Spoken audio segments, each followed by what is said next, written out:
India जीतेगा.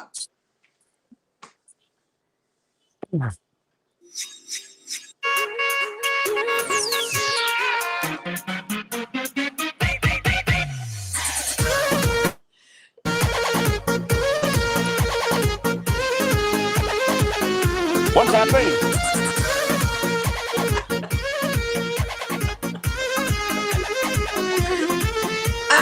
छीटा जवानी के उड़े दहो मनवा से मनवा के जुड़े दहो.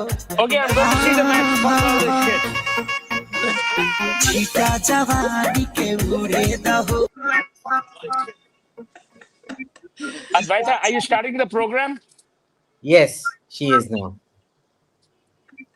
Advaita, are you starting the program? Yes. Shuru karo. Yes, we are all here. The program? We are all here. Shuru karo. Yes. So we are all here. We are all here. Yes. So we are all here. We are all here. अरे इतना एको क्यों आ रहा है? Because one of you has it on. That's why. अरे इतना एको क्यों आ रहा है? Because one of you has it. Okay, are we ready? Yes. Well, let's go. Suhel, people are watching the match through your screen. Thank you, everybody, for joining us. I'm also going to watch the match. I just wanted to say, India is winning. It'll be a decisive victory for us. And more power to India and the finest cricket team in the world. We will make mincemeat out of these goddamn Kiwis. And they'll be climbing a tree or chasing kangaroos. But they're pretty much done. New Zealand is done and dusted.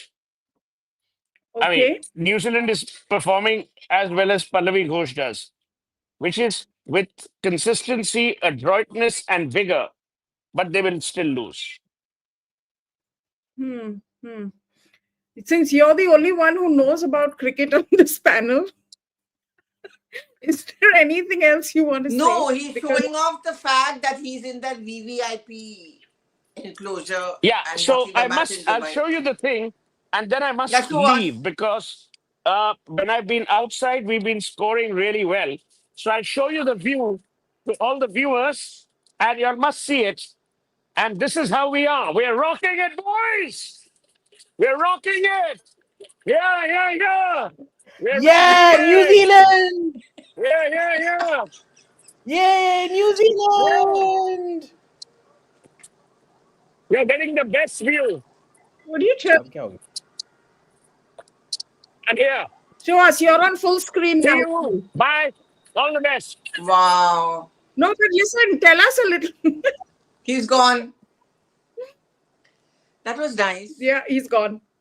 अरे Sandip is here, full in shoot. Oh gosh, Sandip is here. He told us he's traveling. अच्छा देखो, everyone is showing off. ये suit पहन के बैठ गया to show off. And Sandip is You're muted, Sandip. Why should I? I don't know. They've muted me. I haven't muted myself. Who's they? No one knew it. Stop playing that victim card. So what is wrong with you and Abhijit? Yeah. Well, Abhijit was supposed to do the Zelensky Always dance. plays yeah, he did it. I already did. Oh, did it? He's already, Okay. he's already done the Zelensky dance. For those of you wondering why we started that way, because we're basically going to be discussing Zelensky, and Abhijit's rule was that you have to let me do the Zelensky dance. Only then will I come on the show. So that's why we had to subject you to that monstrosity. But we're here now, and it's been a great week for, I don't know who, definitely. It's been a great week for whom? For whom should we say it's been a great week? I don't know. Not for me. Over more than a week, Advaita, we are joining after, I think, almost a month. And such a lot has happened during this period. I think we owe, first of all, our viewers an apology because you have been partying all through in different sort of places in Jodhpur, in Prayagraj, and God knows where else. And Pallavi, as usual, you know, she has been in the thick of action. Pallavi has been working very hard. You're doing Pallavi is working very hard. You're doing a lot of your own video clips. Are you kind of promoting your own brand thanks to using Sunday Club as the platform? I see on Yeah, your, people, your as if people Instagram. didn't know me before the Sunday Club, but yeah, Sunday Club really adds on to us. It gives you a But different aura. This you see this difference it's a between fact your that whether if we can have this little patting our back and our things to you, even she met some people who said that they're a huge fan of the Sunday Club. has Yeah. Suhel met any of them at I, the I, in, uh, at the we ICC don't care. championship? We don't care about Suhel, but Advaita definitely has been meeting people who are fans of the Sunday Club. Even she So was Yeah. surprised that they're such huge fans of the Sunday Club. so I see you really capitalizing on that. How is your have you got viewership more in double digits now or uh, Can we talk about followers? Zelensky? Yeah, Okay, can we we get start back. the talk, please? Okay, let's go. Okay, so how many, who's feeling bad for Zelensky? Abhijit, are you feeling bad for Zelensky? The way he was berated at, in that interaction in the White House, the Oval Office. I mean, unprecedented, really, the kind of reception he got and the way the vice president and Trump spoke with him. I don't feel bad for Zelensky at all. He got what he deserved. In fact, he got a lot less than what he deserved. I feel sad for Ukraine because in all of this, having a bad leader, it's Ukraine that got stuffed over. They've repeatedly been used as a condom by the Europeans for what they want to achieve. They've gotten stuffed over several times. This is the next time that they've gotten stuffed over for playing to somebody's agenda. Now, this is what happens when you don't run your own agenda and you dance to somebody else's agenda. It's really sad. Things just didn't have to be this way, but it is what it is. So, Ukraine deserves better. Ukrainians deserve better. It's sad that they got this lump of shit as their president. This is a man who's broken every single promise he's ever made. He is an ethnic Russian from Krivoy Rog, which is not called Kryvyi Rih or whatever. I can't do these new Ukrainian pronunciations. I stick with the Russian pronunciations. And his parents grandparents fought against the Germans, against the Nazis. As soon as he came to power, he realized he couldn't break the hold of the Nazis, so he joined them essentially. That he's a Jew makes this even worse. The fact that he was the first real president to get elected by both the Ukrainian majority West and the Russian majority East, and he did so on the promise of building bridges with Russia again. He betrayed that promise literally within months of coming to power because he knew where power lay. He's always been an NGO puppet, the puppet of a major billionaire out there. What do you do with people like this? See, this is where, the average Indian voter, we may be curry munchers, we may be street shitters, we may be call us what you will. But the Indian electorate, the most uneducated person on the road who goes to vote, is more civic minded, more fiercely independent than any Ukrainian around. It's sad, but it's the reality. Sandeep, a lot of people were saying after Zelensky's meeting with Trump and Vance that he stood up for himself. He stood his ground, not like Prime Minister Modi, who was there and was laughing and kind of didn't correct Trump when he got some factual detail wrong, etc., etc. But I think it was just a ridiculous display of political immaturity. And within a week, Zelensky is doing exactly what Trump wanted him to do. So what was the point of this outburst and the grandstanding, and then our usual gang here sort of celebrating that? I mean, it shows such a facile sort of knowledge of geopolitics and international relations. Yeah, we have to I think dealing the two things, don't, dignify this, our people's, trying to bait Modi with saying that he didn't stand up, etc., because that is absolutely silly baiting which they're doing. And we cannot be, linking the two things. As far as Zelensky is concerned, Zelensky, I think, he got into, he didn't know what hit him, so to speak. And he was extremely stupid, and that's where his true colors came out, that he's not a politician of that kind. He's just a stooge. He has so far been given the scripted lines and to do a act just like a comedian he is. He's a stage actor. He has been playing for other people. So that's what he was doing. And I think Trump, and people should give more credit to Trump and Vance, that even if they think that they were doing something which is unconventional or perhaps out of form, they were doing it in a very planned way, and they knew exactly where they were getting at. They were not doing something, off the cuff or in a rash manner or in an impulsive manner, which they didn't really factor in the consequences. So they did exactly what they wanted to, and knowing that this guy is going to fall for it, and whatever message they had to give to the other countries. Like, look at Vance saying that, some random country who haven't fought any war in 30 or 40 years. So they were very, very clear about their messaging and can get it there. Now, whether Trump's final endgame thing plays out the way he is stating it, whether he'll be able to bring Russia onto the table and get a ceasefire and get for himself all the deal he's wanting on rare earth minerals,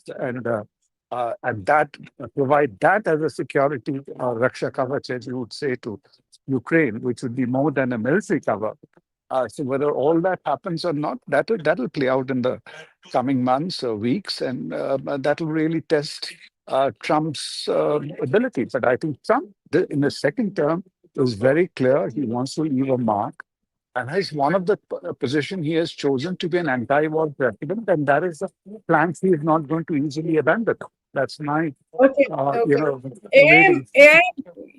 AIM, it's actually not Putin who's having a problem with coming to the negotiation table. It is Zelensky. And Zelensky, I think even he may be saying whatever he's saying right now, but after getting kicked out of the White House, and he was kicked out. There was a lunch planned, and that lunch was canceled, and he was asked to leave. Getting kicked out of the White House, he flew to London and, of course, had a meeting with King Charles, met with the Prime Minister again, did the photo op, then got onto Twitter and thanked pretty much every European leader that there is to thank for their support of Ukraine. So there was a lot of petulance and attitude that came from Zelensky. And it's not the first time. He played this card with Biden as well. He's played this card before as well. He played this with Besant, the Treasury Secretary, when he rocked up in Ukraine. He tried playing this with J.D. Vance and Marco Rubio in Munich. You see, the problem first is Ukraine was always very corrupt, but it's become a complete war economy where everything depends on the war continuing. People's money, profits, whatever, depend on money continuing. Number one, this is how Kashmir was till it was slowly deconflicted. So a conflict economy is where everyone and everything depend on the conflict continuing. Okay. Second, his own personal status and stature depend on the war. Who was Zelensky before the war? He was an irrelevant nobody, like Trump describes him, moderately successful comedian. After the war, he's seen as some kind of great resistance hero or whatever. What are we looking at here? The man is a pathetic clown. Now, the issue is Europe is going to pay the price for this. But Europe has a history over the last 30 years of being strategically stupid. They've gone on trying to provoke Russia. Now see, if assume I feel a threat from Pallavi. What will I try to do? I'll try to stay as far away from her as possible. Instead, what Europe did is they went on saying Russia threat, Russia threat, Russia threat. went on expanding further and further and further closer to Russia. Does this seem logical to you? No. Second, and they said it's all about sovereignty. You know, there's lots of things. Russia has a sovereign right to invade as well, whether you like it or not. It has a right to interpret its own security and do what it sees fit for its security. Second is, you know, I can totally understand the grandstanding that's come from France, Germany, Spain, and all of them, because their thing is they needed even more layers of protection against Russia, kind of. What I don't understand is Poland, Latvia, Lithuania, Estonia grandstanding with them, because they are the first in the line to get rogered if the Russians decide to invade. And for them to be supporting Zelensky against Trump, whereas the whole of Europe essentially depends on American security guarantees. You know what? America, the same equipment, if Europe has to produce it, it will cost 2 to 3 times more, because the market is so heavily distorted and inefficient. This can't continue. I don't know what the Europeans are thinking at the moment. They were wrong about immigration. They were wrong about Syria. They were wrong about Ukraine. They were wrong about expansion eastwards. They were wrong about Libya. Look at the mess Syria is. Look at the mess Libya is.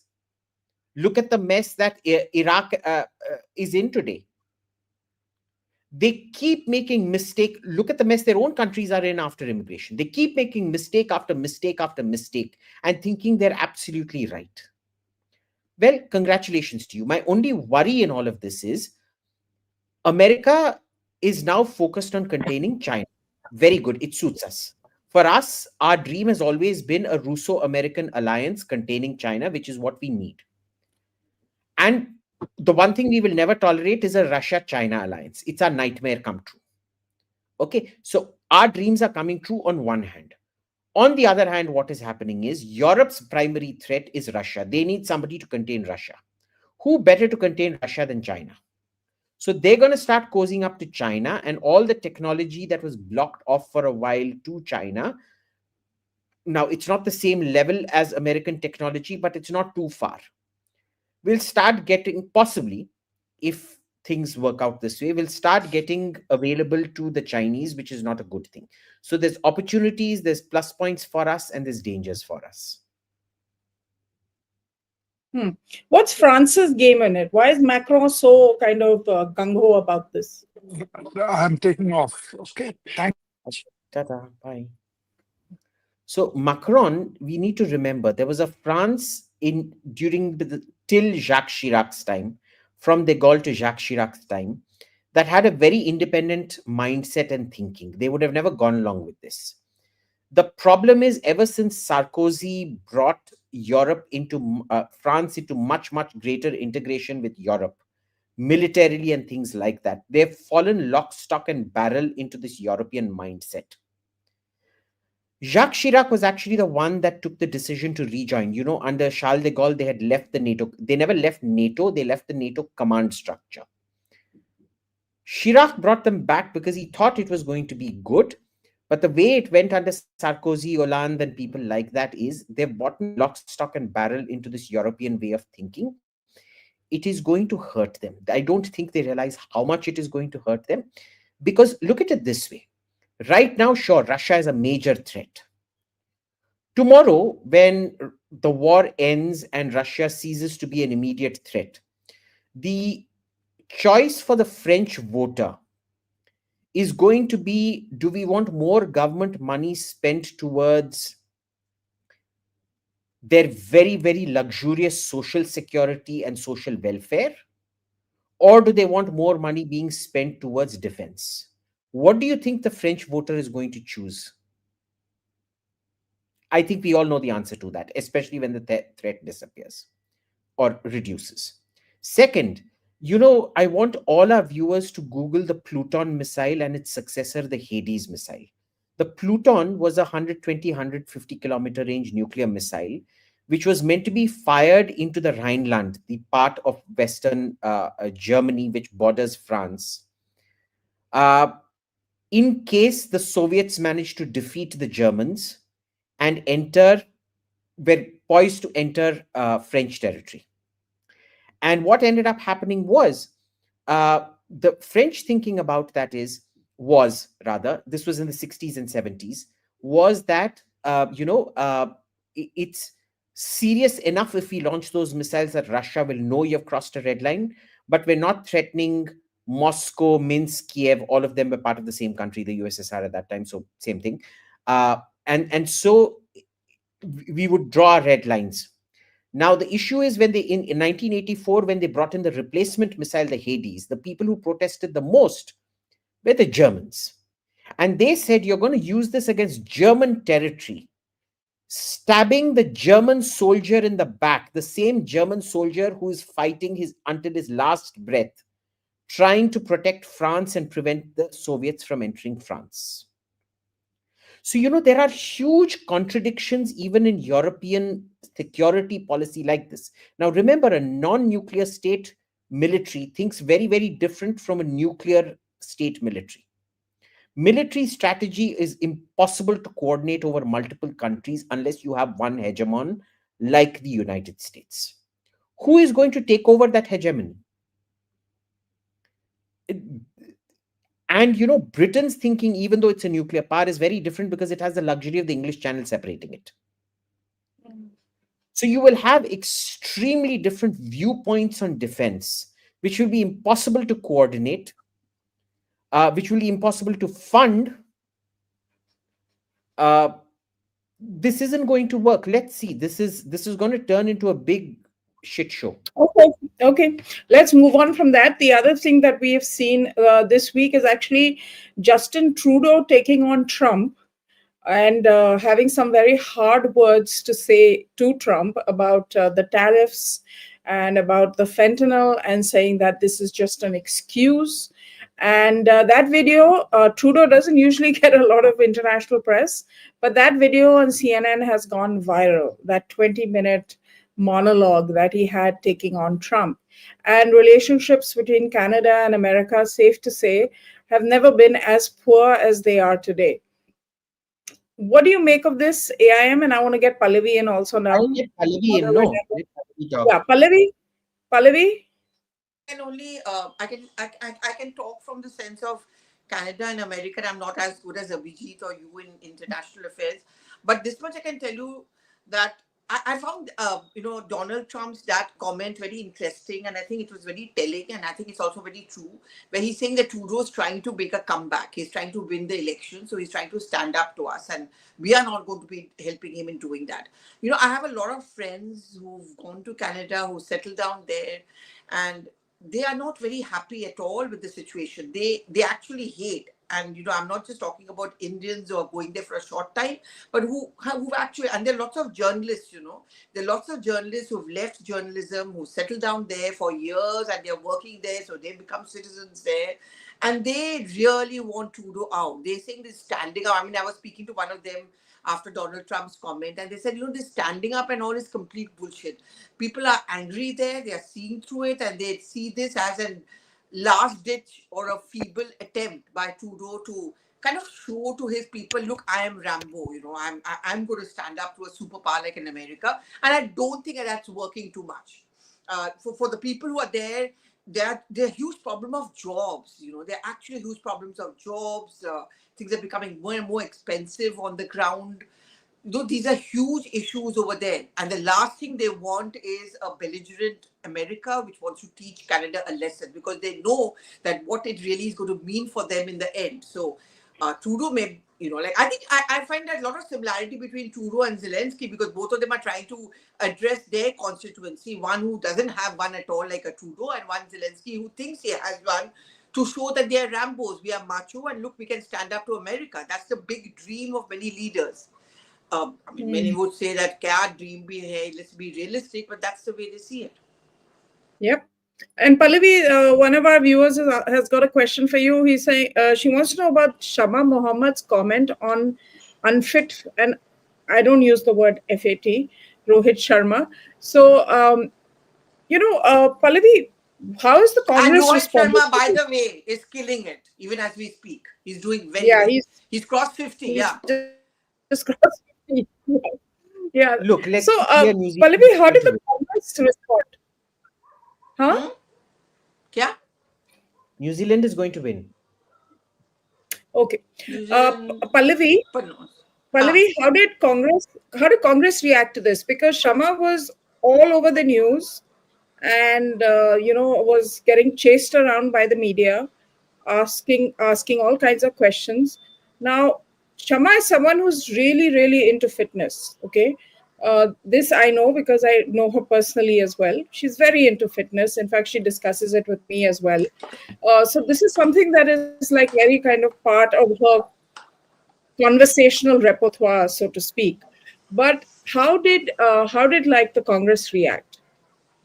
See, yeah, Sharma is very much into fitness. She's very fit. Huh? She walked the entire Bharat Jodo Yatra with Rahul Gandhi in Kerala and morning to night No, and no, all she of that. wakes And I up at think 6 a.m. every morning. Every morning at she 6 a.m. does, she yeah. gets up and she walks out. And the thing is, I think her comment on Rohit Sharma, what she meant really was, but how it didn't come across was that, you need to be fit.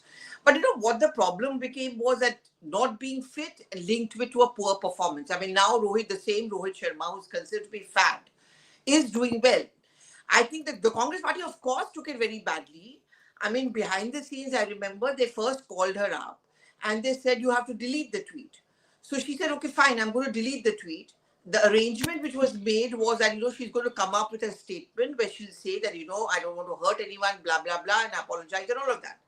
Unfortunately for her, it didn't stop at that because then the party went overboard and then they actually issued a statement where they said, like, we've asked her to delete the tweet and we've also said that, she has to be more careful in the future. And behind the scenes, there's some who also told her that, like, this is, you can easily be sacked as a national spokesperson. So, but that didn't happen. But I think the Congress party got very edgy and they got even more edgy when, trolls started reacting, BJP started reacting by saying, look at Rahul Gandhi. He may be fit, but he is not fighting fit. He's also not been a performer. I think that goaded the Congress party to be even more upset. What did you make of it, Abhijit? See, Shama has always complimented me on my fitness. No, she has not. Yeah, I can she give has. But that she's in also, writing. has she also called you I fat? can give that in writing. No, she keeps telling me I'm extremely fit and gorgeous and all of that, And like slim Shama's and very- all that, no? So the thing is, what was she, listen, can a person have an opinion in this country? Yes. Yeah. Now she finds him fat. What's wrong with that? And seriously, she keeps telling me to lose weight because she's genuinely concerned that this is the age at which if I don't lose weight, I'm going to get into serious trouble. Yeah. She's always come from a very caring point of view. And she's not the type who'll go, tu mota hai, ha ha ha ha ha. No. She's like, No, she's Abhijit, not you're nasty. Yeah. She's No, not. and she's extremely intelligent, very intelligent. she's always like, Abhijit, I'm very, very worried about you. And this is a conversation we always have. I'm very worried about you. You need to start losing weight. Does it get irritating at times? Yeah, sure. I'm like, yaar, kisi aur cheez ke bare mein baat karo. Okay. She and look, I mean, talent and fitness are two different things. Correct. But also, I want to point out that, in cricket, you don't see the kind of fitness levels that you'd see in, say, rugby or that level Tennis. of musculature or sveltness as you'd see in athletics or gymnastics or American football, rugby, whatever you want to call it. Yeah. Right. So it's fine, yeah. It's an opinion. Get used to it. Yeah, but I think the problem was that she's a Congress spokesperson. Then, also, frankly speaking, when you hold a position in the party, then what you say becomes representative of the party, and that is where the party had a problem. The party. भाई देख, कोई मेरे को मोटा बोलेगा, मैं कुछ बोलूंगा क्या? मैं तो हूं ही मोटा. तू गंजा है. Is that follicular shaming? हाँ, मैं हूं ही गंजा. So, like, I don't know what the entire thing was about. Hmm. Hmm. I think the media also really drummed it up, right? Because Yeah, it's because not the like BJP drum, why the, blame us? BJP drummed it up, so for us it became the news, no? Everyone blames no, us. but I mean, it's not the first time someone has made this kind of a comment, right? yeah. But each time someone has made a comment, we've always reported it if it becomes a political issue. See, frankly speaking, if the Congress party had not come out with the tweet asking her to delete, and they had not said that, like, don't repeat it again, I don't think it would have been such a big news. The moment you did that, you made it into a news. So if anyone has to be blamed, it really needs to be the Congress. They should have just told her to delete karo, which she did, and let the matter be. चुपचाप उसको जो बोलना है बोलो ना, public spectacled तो उनको करना चाहिए ना, नहीं ना. They also went and tweeted, then everyone started commenting from the Congress. So BJP will do his politics, right? Yeah. The other interesting thing, speaking of Congress and Twitter, is the late Ahmed Patel's daughter, Mumtaz Patel. She has been speaking Yeah. out quite a bit and talking about how it's very difficult for people to get ahead and those who work on the ground because there is a lot of politics behind it and people are being pulled back. So, what's your insight on that, Pallavi? Listen, I met Mumtaz Patel the first time when I went for the last Gujarat elections. I went to Bharuch, and that is when Ahmadji had died. I went to meet her, and did a story on that because and then I saw myself. She reminds me a lot of Sharmishta Mukherjee. The legacy of Pranav was always carried by Sharmishta and not the brother Abhijit. And same with Mumtaz and not Faisal, who's her brother.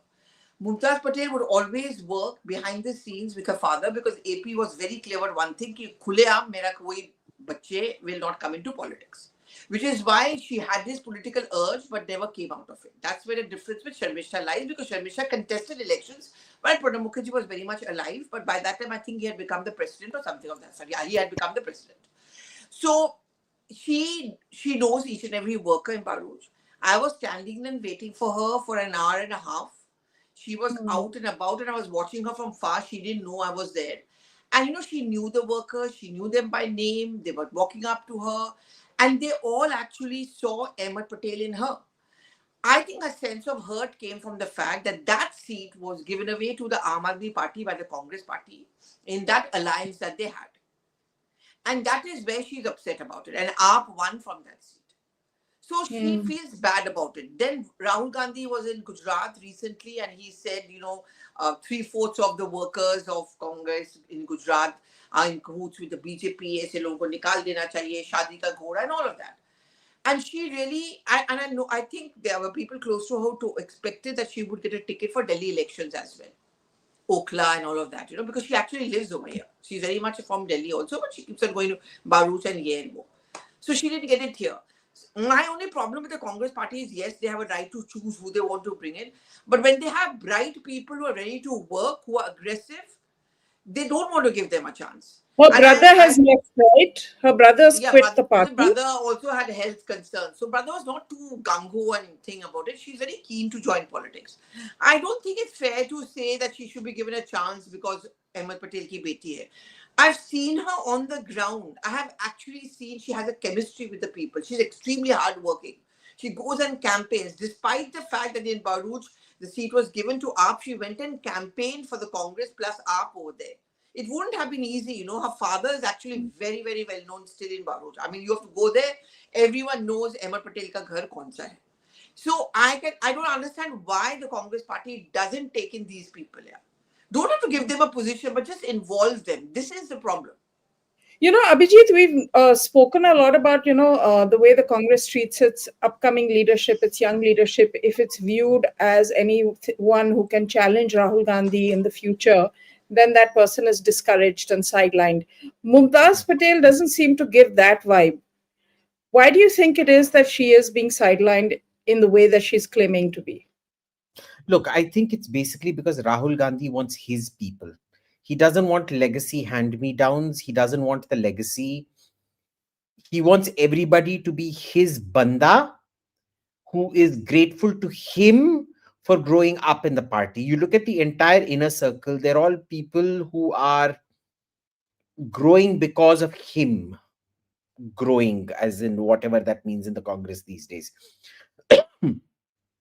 I think it has a lot to do with that. I think he was very resentful of the old guard, which was always acting as a check and balance on him, and his, his tendency to be unfiltered, uh, and end up with his foot in his mouth and things like that. It's just a natural. And look, Rahul is the kind of guy that even if you've been a very, very dear old friend like Milind Deora or Jyotiraditya Scindia, if you say things he does not like, he'll start treating you like dirt. Everybody has to agree with him 100% of the time. You can't disagree with him. If you disagree with him, you're finished. Okay, but there is also this chatter, and remember, Pallavi can also come in on this, that Rahul Gandhi doesn't sorry, have one second. Advaita, just 1 second. Also, remember what Manishankar Iyer said in his interview, that at least Sonia was well disposed towards him. Rahul is absolutely not well disposed towards him. That was a cracker of an interview, and I want to hear more about it from Pallavi as well. What she but also I think Rahul Gandhi blames the chance of winning Gujarat on Manishankar Iyer.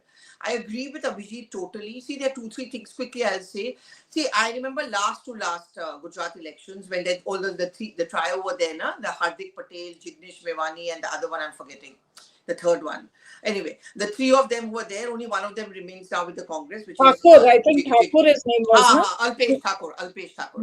So I remember Rahul Gandhi was doing a travel through Gujarat and he was meeting all three of them. And actually, the Congress party had a lot of resonance on the ground, and it did seem that Congress could win. Till Manishankar Iyer called him a neech aadmi.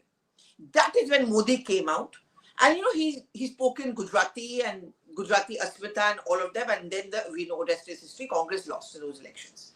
And AAP has been eating into it. Somewhere down the line, the Rahul Gandhi keeps on blaming Manishankar Iyer for one, Gujarat. Second, even at the center, the Chai Wala Jaik. So Rahul Gandhi Can I ask you a counter question quickly, Pallavi? See, when Manishankar Iyer made the Chai Wala Jibe, you remember 2-3 days after that, Rahul Gandhi applauded him publicly at the event. Yes, absolutely. Even after the niche jibe, he kind of gave him some kind of this thing. So, I find it very duplicitous that on one hand, he sort of encourages Manishankar Iyer. You look at everybody around him, they make the nastiest statements around. And, Rahul actually promotes this kind of nastiness in the party. So I don't know why he's singling Mani out, especially given that the role of, self-goaler in chief has gone to Sam Pitroda, and there are never any consequences for Sam Pitroda. And Manishankar Iyer, for no other reason, must be valued for the fact that, he was your father's one of the best friends. And when, Rajiv Gandhi died, of course, apart from the wonderful piece he wrote in the Sunday magazine, the fact that he was a pillar for Sonia Gandhi. In life, sometimes you have to just be very grateful for what people have done for, say, your parents. And you just move on. I know when Rahul Gandhi is coming in, and he obviously wants to get his own people in, which I can understand. Wo hota hai. People want to work with their own group, one gang, younger people. But this disdain, that word I'm using for people who are associated with his parents, who were senior, the veterans. Today, when I look around people around Rahul Gandhi, I don't find anyone from the earlier lot and those who are very, very close to Sonia who stood by Sonia Gandhi. That for me is a tad unfair. The Congress will keep on targeting me, they'll troll me on this. But today, more than the people who are close to Rahul Gandhi, I can give you the name of the guards inside 24 Akbar Road. I have been going there so often. I know what they feel. They feel left out, they feel used, and and they feel that they don't have a future, because they feel that we did so much for your mother when she was left high and dry. You've just forgotten us. This disdain he has for the seniors, and look at his group around him. Do you see any of the seniors around anywhere, in any position in the party? No. But tell me something, Pallavi. He did the same thing to Captain also, no? Captain also, he treated him very shabbily. But why does Sam Pitroda? Because Sam Pitroda is old guard. He is Rajiv Gandhi's discovery. So why does Sam Pitroda get this much bhav and forgiveness after forgiveness after forgiveness? Frankly speaking, But that is something which even I Ayush, don't understand. मुझे भी समझ में नहीं आता, but Sam Pitroda is just the kind of guy which Rahul Gandhi likes to work with, you know. I mean, he travels, his international trips are organized by him, the kind of people he meets are all organized by Sam Pitroda. So, and then he doesn't say anything, no? He doesn't really have a mind of his own in the sense that he's not going to stand up to Rahul Gandhi. So, but many within the Congress are also wondering, aisa usme kya hai? Like, you know, he was removed as president of the Overseas Congress when he spoke about the inheritance tax, and he was brought back. Yeah. His comment was forgiven because the That Congress was just for specifically the issued election. I think he was removed just for the election. That's it. But you know, I Pallavi, mean, this I don't see a Manish Tiwari or a Shashi Tharoor or these people who defended your government when UPA 2 was there. I don't find them anywhere close to him, you know. I mean, or close to the decision making. It can't so be what happened possible with that people who Shashi? won Lok Sabha. Shashi Tharoor Pallavi, what told. happened with It's his Shashi? birthday, by the way, today. Oh, happy birthday, Shashi. Sunday Club Dr. wishes Tharoor, him. happy birthday. Oh, it's Dr. But Tharoor's birthday. Happy birthday, Dr. T. why So aren't you you moving say, to why isn't he moving to BJP, you think? why Because should I he mean, move to BJP? this last week it got pretty intense, right? Yeah. See, The politically public. speaking, for him, Advaita, I don't think the BJP works for him in Kerala. And, Yeah. you know, I mean, it doesn't. So, Congress does. But what And are the odds? but I saw in the last election also, he won despite the Congress. It was almost an election he could have lost. I mean, Rajiv Chandrasekhar was aggressive.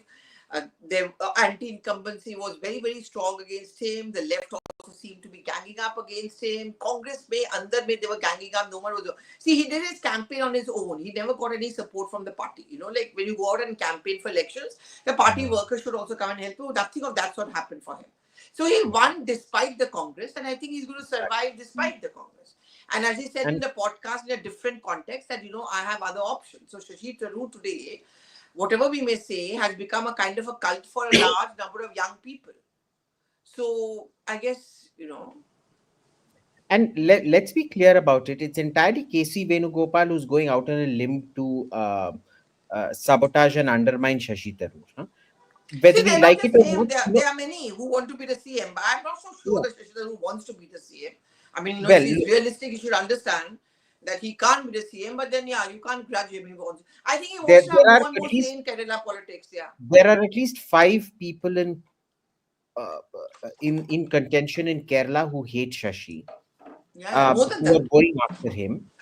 And the issue, of course, is the fact that KC is the one that has the ear of Rahul Gandhi. Yeah. Rahul Rahul Gandhi Gandhi chooses, does. yeah, he chooses all kinds of weird people who have no resonance on the ground. KC is one of those few people that does actually have something on the ground. I doubt very much though he can No, become he's chief won minister. elections. He was in the NSUI and also. ऐसा तो नहीं है. This is Yeah, not fair to but say about I KC don't think Venugopal. But he can win. I don't think he can be the chief ministerial face. This is like in Tamil Nadu. He listens to Manikam Tagore. Who is Manikam Tagore? What is Manikam Tagore's ground recognition in Tamil Nadu? Exactly zero. yeah, but he's won from his constituency twice, no? Yeah, he's won because of the DMK. Let's be very clear about it. To put this in Tamil, the DMK put a piche. DMK What की does it भीख mean? है DMK का दिया हुआ भीख है ये. Okay, mark my words. If the DMK withdraws support to the Congress, Manikam Tagore won't get 500 votes in his constituency.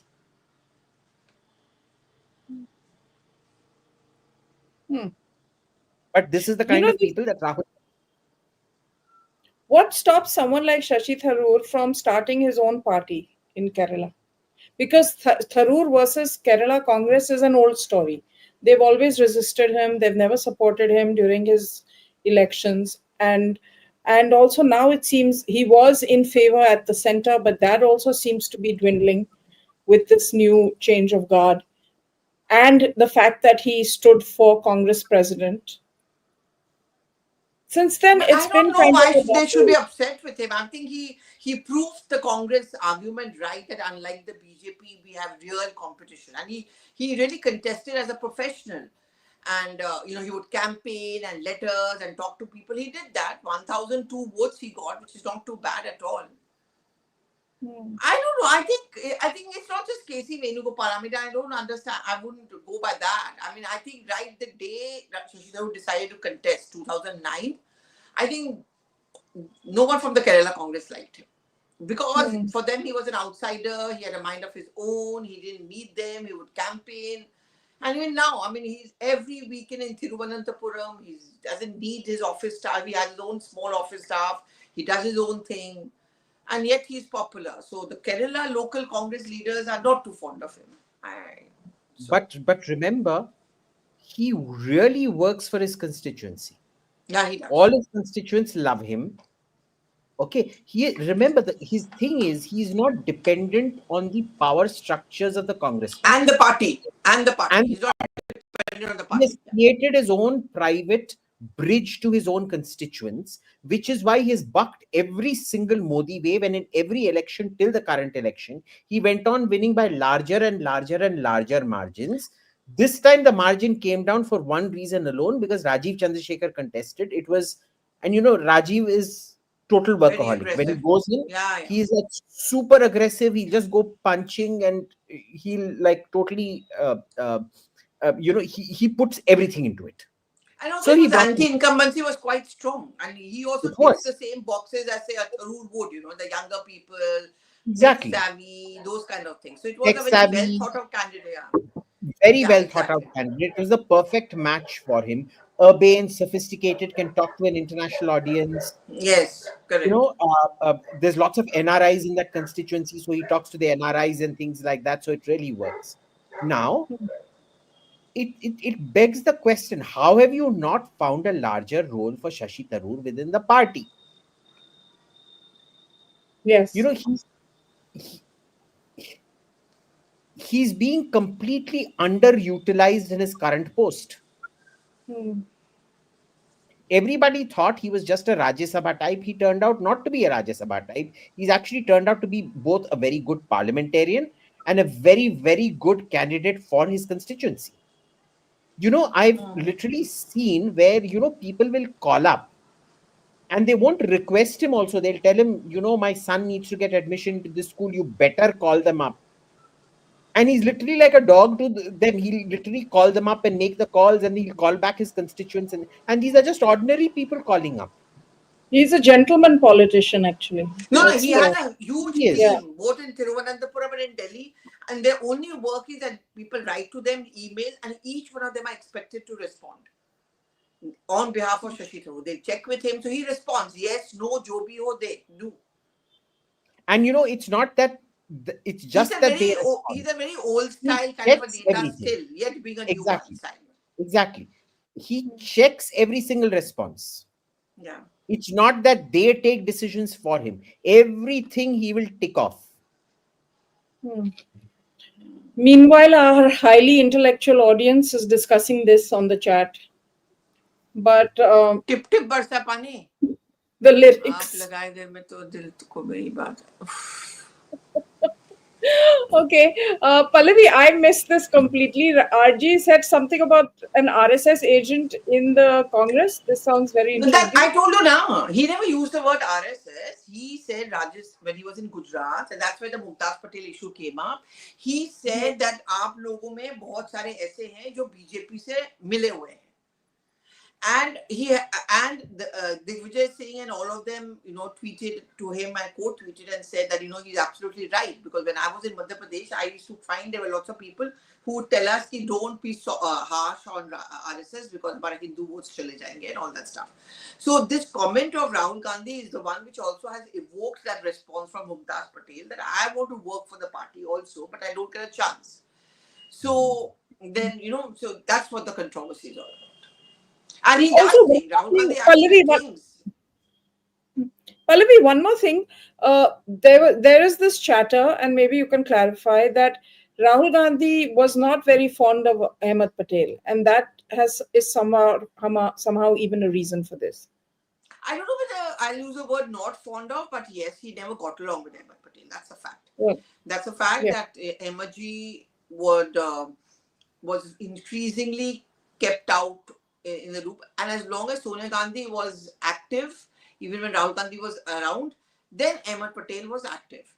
But he increasingly decision making was not his alone. He would keep quiet. He would not take any calls.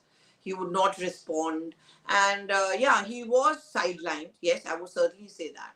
So these people did notice. And Ahmed Patel is not the kind of person who's ever going to be open about it. But I remember one or two of his comments did give us that impression that हमें कौन पूछता है मैं तो retire करूंगा मैं तो NGA करूंगा. And his last few days when he was in the hospital with COVID, it was bad. He was kind of alone. Oh, really? That's really sad. But he made Sonia Gandhi what Sonia Gandhi was. I mean, he was rock solid supporter of Sonia Gandhi. I remember we used to get calls. You can criticize the UPA government, but किसी ने थोड़ा सा criticize कर दिया Sonia Gandhi को, or if the UPA government's decision made her look bad, he would immediately start calling us up. कैसे मत लोगो, madam की गलती कहाँ है? I mean, he was doing his job as a political advisor, political secretary. Just moving to the BJP very quickly. I mean, what's happening with the new BJP president? That's sort of just gone cold, right? No. Around 15th or 16th of March, you can expect. They also have step by step, district level pe and all that. I think around the 15th or 16th of March, we'll have a new BJP president. And who are the forerunners? I mean, what's front runners?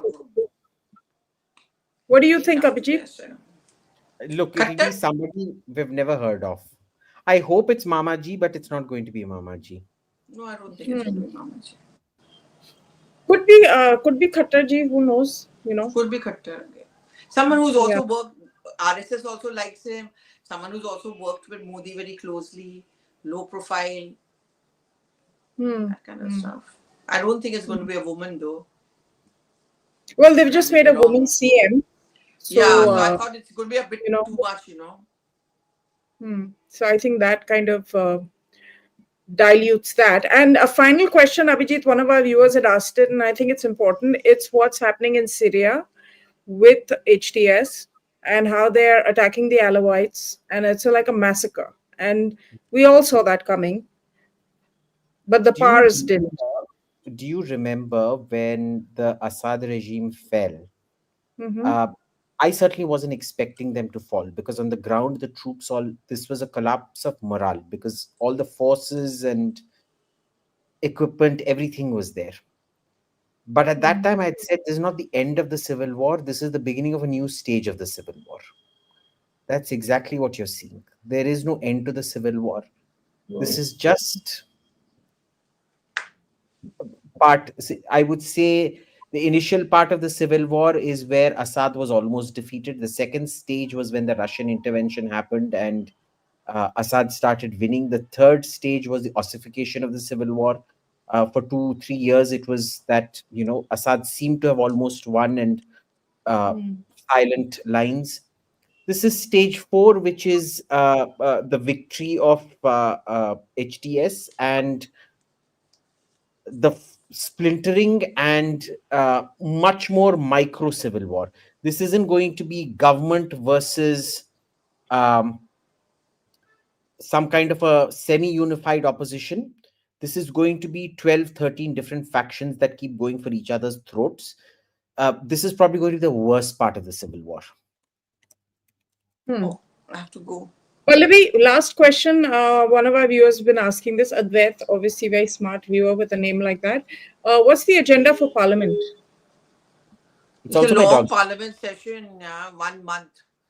And agenda, I think the big bill which is going to definitely come up is that of the Waqf Board bill, which is going to be, I don't know, they've not even fixed a day when it's going to come up, because that's the big agenda. Is session May, they're going to come out with that bill, which is going to lead to a lot of fireworks from both the sides. And the opposition party is predictable, they're going to talk about election commission, tariffs, all of that they'll talk about. America. So is it going to be one of those sessions where we're going to see many more walkouts than actual work in Parliament? Or do you think we're actually going to see some work getting done? No, work will be done. I mean, the government will in any case pass the bills. I mean, there are lots of bills which are slated. The most important of them, as I said, is the Waqf Board bill. But of course, opposition will protest. They have lots to say, na? Election commission, Donald Trump, tariffs. All of that they'll talk about. Okay, so thank you so much, the two of you, for joining us, and of course Suhel and Sandeep as well. We are competing today with the Champions Trophy, which is sort of tough to compete with, but yeah, we're not really cricket fans, are we? But I hear India's doing well, so who knows? I mean, But maybe a good celebration today. mark my words, only New Zealand will win. And okay, and the other thing was that we thought we'll like just review a film very quickly. Pallavi, you watched Nadania. You were very Oh excited. You God! said No, I only was not once excited. You later. forced me to Oh, I watch have to go. Nadanya. Tata, bye. You made me watch it, and it was horrible. 10 minutes later, I just switched it off. I can't. How can they do? How horrible acting! And this Henna? Kushi Kapoor and the Kush Kapoor or whatever, Janvi's sister, Kushi. She's improved. Horrible. She's improved from the first film. How has she improved? Yeah. I mean, she's more emoting more than she did in the first movie. I think, in my I opinion. don't know. I just You couldn't watch it watched. after 10 You minutes. watched only 10 minutes. I couldn't. Then I fast forwarded it. You watched the end. No, what happened in the end? They loved and all that each other. That only now he confessed to her that हमारा नाटक होना था, but I ended up loving you really, something like that. I think that's all the thing. Yeah, and I don't know about you, but I just found his voice really strange. Yeah, they wanted to make it sound very sexy and therefore low key and kind of hoarse and all that. No, it sounded like I like it was muted. Like it was muted. prefer It was the crazy. father. I think Saif is cooler. But you must watch Dabba Katal. Oh, is it good? I liked it. Really? The twist in the tail? Yeah, twist in the That's tail, the good thing. actors. I think Actors. the Hindi film industry needs to understand that the space has now opened up for authentic stories, right? You don't And also want Advaita, heavy on films. OTT, they experiment. They can afford to experiment, but they spend money also on OTT, you know. It's not that money is not being spent. I mean, Dabba Katal, for me, I was nice because they had these 5 women, and I'm not going to tell you the story, but Shabana Azmi, and then that woman, that Anand, Aparajita Anand, that again, I don't want to fat shame her, but that fat woman, but she's a damn good actor. You know, so it's nice. I kind of liked it.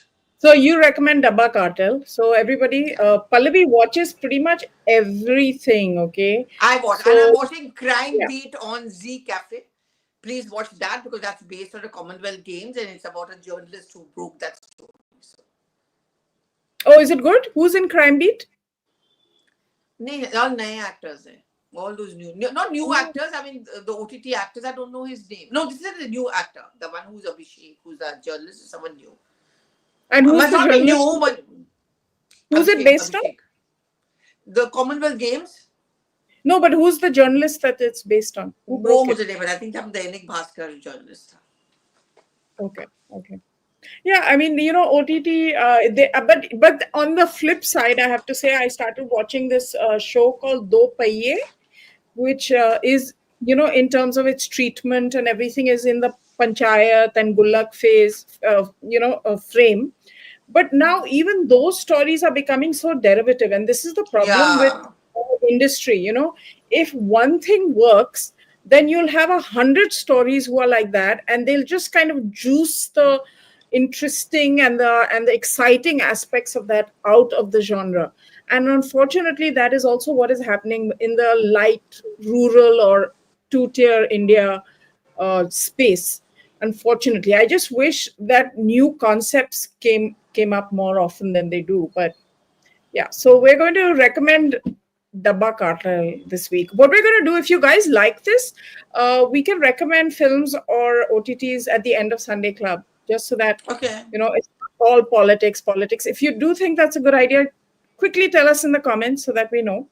And also do like, share, subscribe, and all the fun things that I never tell you to do, but I should. So please do. Bye-bye.